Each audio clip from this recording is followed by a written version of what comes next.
How are you this morning? That's fantastic. It's always good to be with you. Today we conclude this series, the 5 love languages, with the final language, physical touch. And according to the author of this wonderful book that we've been using, Derrick Chapman, he says inside of each one of us is an emotional tank that's waiting to be filled with love. And he suggests that the need for love must be met if we are to have emotional health. And he suggests that emotional health is facilitated when we feel secure in the love of those with which we are in relationship. And so how do you feel secure? He suggests that we feel secure when we understand beyond the shadow of a doubt that we are wanted, that we are accepted, that we are respected, and that those that we are in relationship with are committed to the sense of our well-being.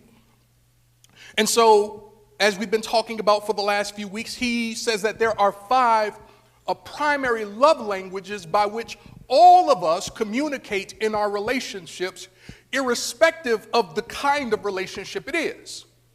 So I've been saying that we have 6 primary relationships. I won't quiz you because we don't have enough time. But there is the God connection, yes. There is the self connection, yeah. There is the mate connection. There is the parent connection. You all are fading on me. I'm giving you the answers. You don't even have to guess. It's the right answer. All you have to do is say yes and affirm what I'm telling you. Trust me, it's the right thing. There is the child connection. Yes. There you go. Talk to me. Make me know I'm with the right people. And then there is the friend connection. Yes. That's what I'm talking about. And so there are also 5, according to Derrick Chapman, 5 love languages. Those love languages are words of affirmation, yes. Quality time, yes. Receiving gifts, yes. Acts of service, yes. And then our language for today, physical touch. Yes. Yeah. Oh, y'all like that one. Well, hopefully you're in for a treat then. Everyone we share a primary, say primary. Everyone we share a primary relationship with has a responsibility to take part in filling our emotional tank. Now, I want to make a distinction here, and I want to highlight this idea about primary relationship. Everyone we have a primary relationship with has a responsibility to do their part in filling our emotional tank. But not all relationships are primary relationships. Here is what I mean. For many of us, we work or we own businesses. And the people on your job, unless they fall into one of these primary categories, aren't necessarily considered a part of your primary relationship network. Why is that important? It's important because I don't want you to make the mistake of going to work and looking to have your private need met in a public place. See, if you make the mistake of thinking the place that you work is supposed to affirm you, then you've got it twisted. The place you work is paying you to do what they're paying you to do. They're not paying you to get emotionally well. And so I just don't want you to show up at work or at the business and the people don't appreciate you, they don't affirm you, they're not expressing what you're hearing here, there. That's because what you're hearing here is intended for you to work within the network of your primary relationships. And I want to help you avoid the frustration of thinking that they can do for you what your primary relationships are designed to do. Is that all right? And so the people that we are in primary relationship with have a responsibility to be a part of filling our emotional tank depending upon the relationship that we have with them. Why is this important? It's important because of the way that we are hardwired. Hear me, we are all hardwired for relationships. And since we are hardwired for relationships, we will chase unhealthy relationships in the absence of healthy relationships. And so I want you to see that it's important to not only hold yourself accountable, but to begin to learn how to hold accountable those that you have primary relationship with, so that you are not chasing an unhealthy relationship, even if it fits within the primary relationship structure. Are you with me? And so then, if your primary love language is physical touch, one of the ways that you experience health in your relationships is that the people that fit your primary mode, your partner, your mate, your friends, your children, they are reaching out to touch you just as you're reaching out to touch them. If you speak physical touch, then that's what makes you feel loved. So when it comes to your mate, when they run their hands through your hair, provided it's a day you ain't just get your hair done,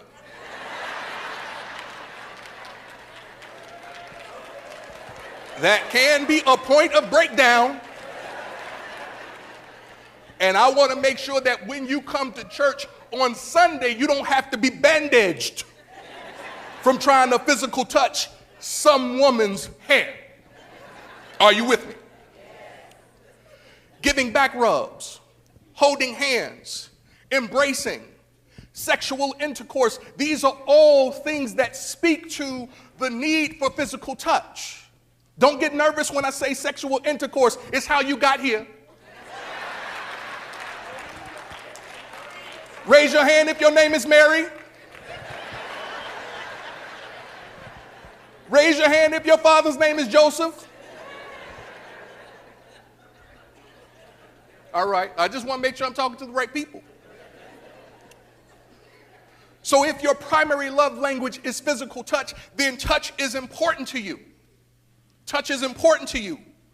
But the signs of health that speak to those of us who speak physical touch don't just occur for us when we become adults. There was a very compelling argument that was presented from this orphanage in South America. At this orphanage in South America, there were 97 children in this orphanage. And because of the money and a small staff, the nurses in the orphanage, they were able to feed the babies, they were able to change the babies, they were able to take care of the babies, but they didn't have the time to nurture the babies. And so what happened with those children is that nearly a third of those children died after 1 year of receiving no physical touch. They were having their physical needs met, but they were not having their emotional needs met. Shortly after that, they started to become deformed in their body. They started to get this vacant and absent look in their eyes. And when they were finally touched, they were so out of sorts that when they were finally touched, they reacted to the touch in the wrong way. My sense is that there might be some people in the room who speak physical touch, and because you have been with someone who doesn't know how to speak your language, you might be starting to die on the inside, or better yet, your love for them might be starting to die on the inside.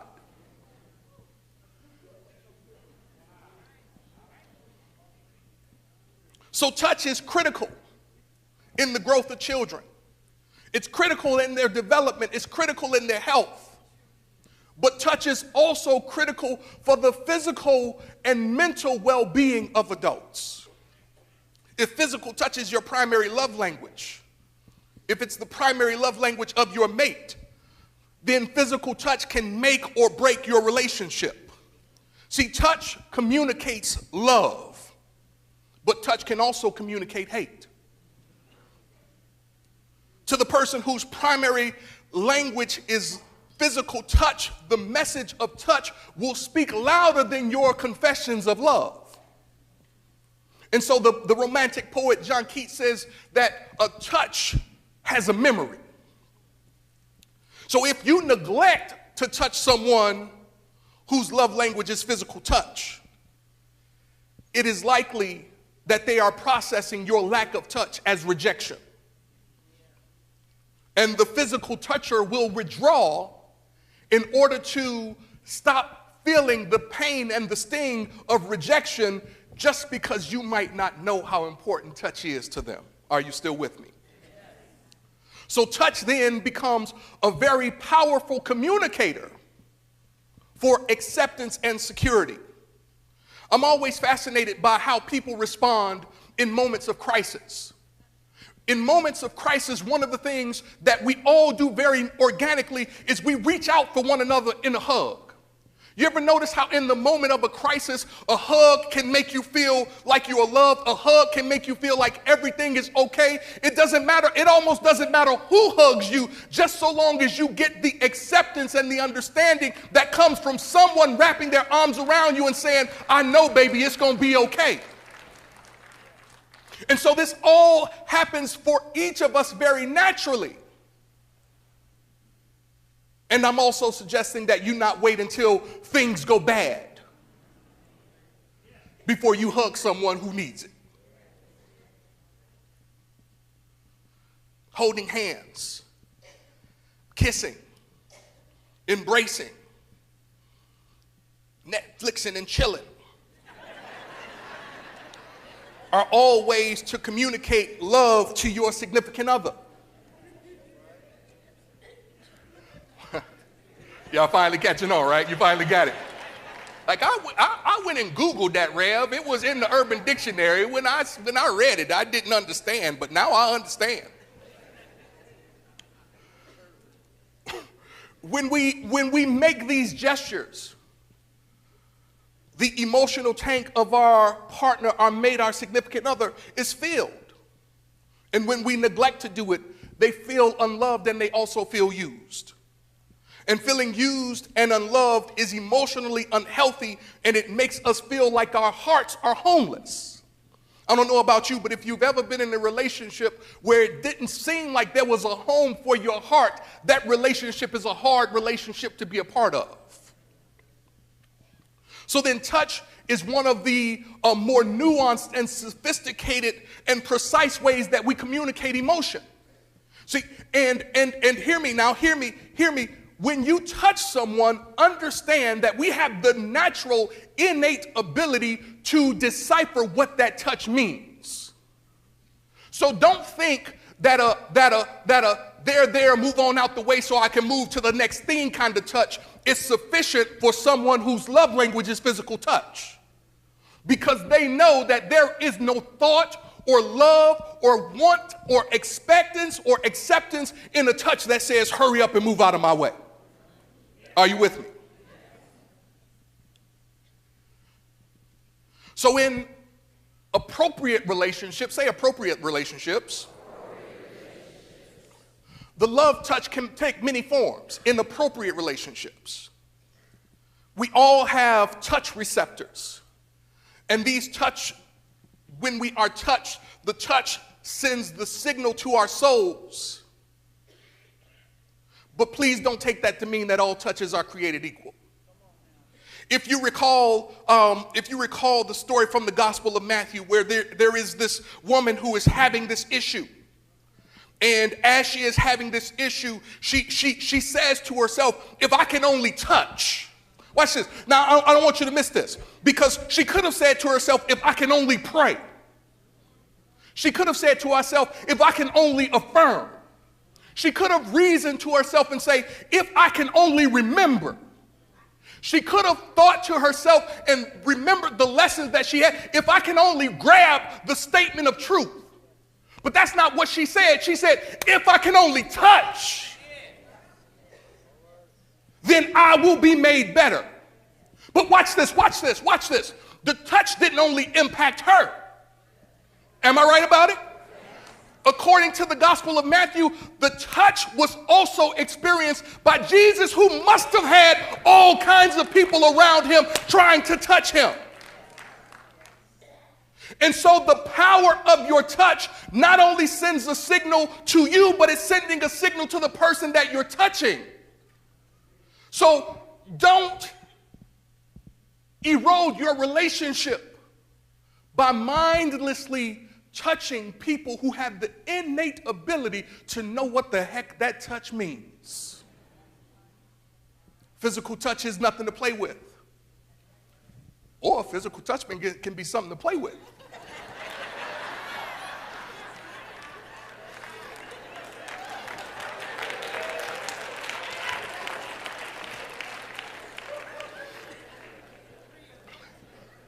Touch is critical. Touch is critical in creating and strengthening romantic relationships. See, physical affection is highly correlated to the overall relationship of satisfaction with our partner. So hear me. Conflict resolution is easier when physical affection is higher. Conflict resolution is easier when physical affection is higher. What am I saying? I'm saying the more consistently you all have been touching one another prior to the conflict, you have something to withdraw out of the bank that gives you the ability to pay for the mistake that you might have made. It reminds me of these two men who lived in this small village who had a problem that they couldn't solve on their own. And so they went to visit the town sage. And the first man on the first night went to the town sage's home and he told his side of the story. And as he was telling his side of the story to the sage, once he was done, the sage said to him, "Yes, sir, you're absolutely right." On the next day, the other man came to his house and he told his side of the story to the sage. And when he was done with the story, the sage said to him, "Yes, sir, you're absolutely right." Confounded, complexed, and mad, his wife said to him, once the second gentleman left the house, "You told two men who told you different sides of the same story that they were absolutely right. There is no way that both of them could have been right." And he said to her, "Yeah, you're absolutely right."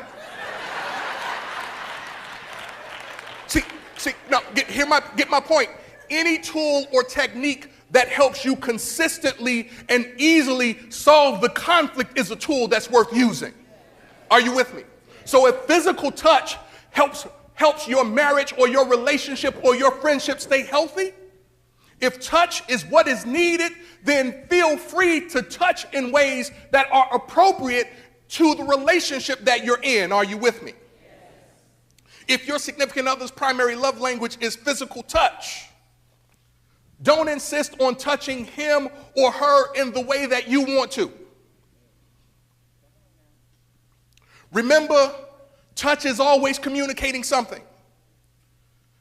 And you have to learn how to speak the touch dialect of your partner.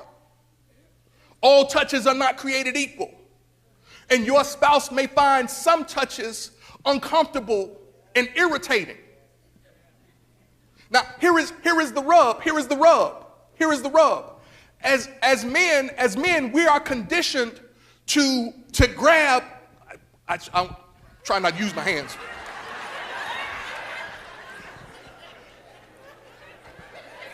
As men, we are conditioned to grab and grope and smack. Because in our minds, that leads to affection and sex. In our minds. I'm not talking about your mind, I'm talking about what's in our mind. But to you, whoever you are, that might be irritating. As a matter of fact, we might be grabbing something that you feel a little discomfort in. Are you with me? And so hear me. When we insist on touching someone in a way that is consistent with what we want, it sends the signal that we are not concerned and we do not care. In essence, we are discarding what they want and what feels good to them. So how do you come to know what kind of touch works best for your significant other? One, pay attention. Two, ask. Ask. If he's asking you to do this over and over and over again, it's probably a touch that feels good to him. If she's asking you to rub this again or to rub that again, it's probably a touch that feels good to her. So don't assume, hear me, don't assume that what the other people needed, this person needs too. I'm going to keep moving. Don't worry about it. Breathe. Breathe.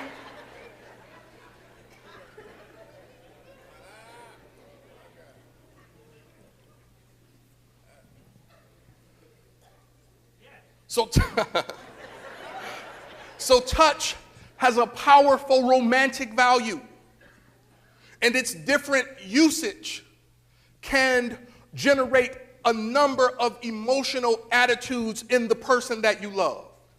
I like the character from Greek mythology, King Midas. They say everything that he touched turned to gold. I just want to invite you on this morning to step your King Midas game up, so that when you are touching your significant other, it can help the relationship turn to gold. Now there can be an explicit touch and there can be an implicit touch. There can be an explicit touch and there can be an implicit touch. Explicit touches demand your full attention. They demand our full attention. So if you're going to give somebody a massage, that's not something that you can really do effectively if you do it half-heartedly. Are you with me? Or so if you don't care nothing about physical touch, don't you answer. But if you're someone who enjoys physical touch, you ever had a massage that was half done? It's like warm milk. So you want to make sure that you're able to give the attention that's needed. So explicit touches, massages, back rubs, lovemaking, they require time and attention. And if you ain't got time, just wait until you do.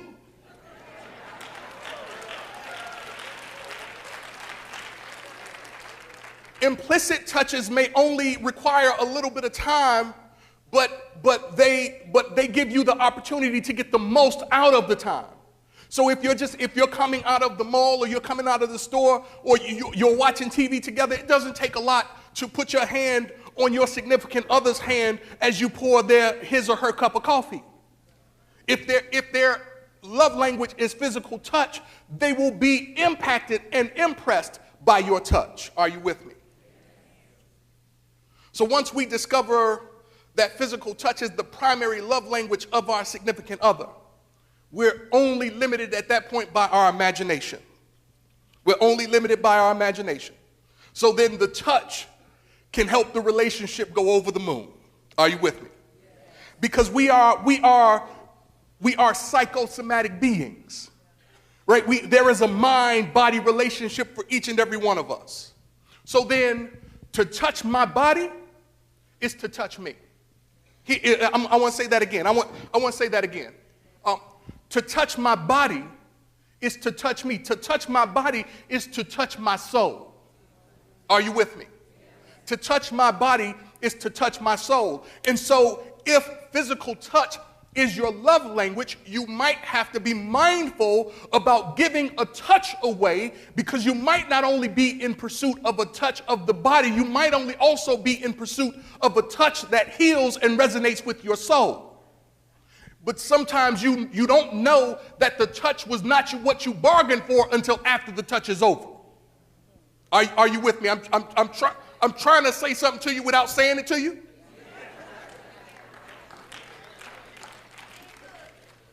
Thank you. See, so when you touch me, you touch my body. And when you withdraw from me, you withdraw from my body. Right? Oftentimes in our society in particular, when two people meet, oftentimes they will shake hands. Right? They'll shake hands. But If you've ever seen two people who were planning to shake hands, but they didn't shake hands, you almost know for certain that something is wrong within the context of that relationship. Is that right? And so then when the touch is refused, it also communicates that things are not right. I'm going to say that again. When the touch is refused, it also communicates that things are not right. Right? So there are appropriate and inappropriate ways to touch people with which we have relationship. And the recent spotlight has made it abundantly clear that sometimes folk have been touching when they had no business touching. And so we celebrate the time's up in the Me Too movement because it's bringing us back to the realization that while my body is here to be touched, it's not here to be abused.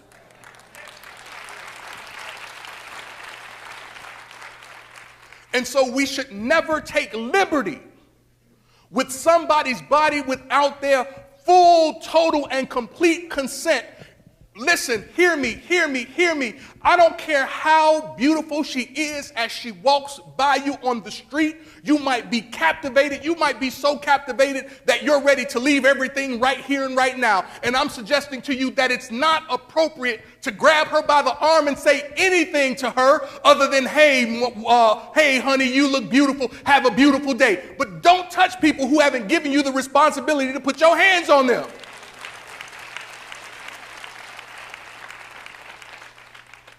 Our bodies are for touching, but they're not for abuse. So I want to close with this. Because we talked a lot about how we can speak of the love language of our significant other. But how do you speak the love language of your significant other if you've been hurt? How do you speak the language if you're angry? How do you speak the language if there is resentment from past failures? The answer to that question lies in the essential nature of our humanity. We're all creatures of choice. We all have the ability to decide for ourselves what we will forgive and what we won't forgive.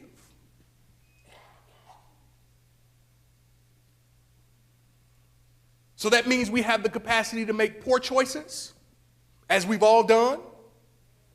It means we have the capacity to speak hurtful words, which we've probably all done. It means that we have the capacity to do hurtful things, which we've probably all done. We probably all said and done some things that we're not proud of. And we may have seen justified, or we may have justified ourselves in the moment. But how do you get to the place where you can recommit to speaking the love language of somebody that hurt you? I just want to give you this. Poor choices in the past don't necessarily mean that you have to continue making them in the future. We can own our mistakes. We can own the role we played in hurting someone, and we can commit to making the future different. We can say to whoever we're in relationship with, whether the relationship is healthy or unhealthy, we can say, I would love to learn how to speak your love language. We can say, I would love to learn how to meet your needs. If you want to salvage a relation from the scrap heap, it begins with a choice. See, and love doesn't erase the past, but it can make the future different. And so when we choose the active expression of moving beyond our comfortable language to speak the language of somebody that we are in relationship with, it communicates that we are committed to accepting them, respecting them, and building something that is enduring. Because when we can speak the same language, we can be on one accord. God bless you. Thank you.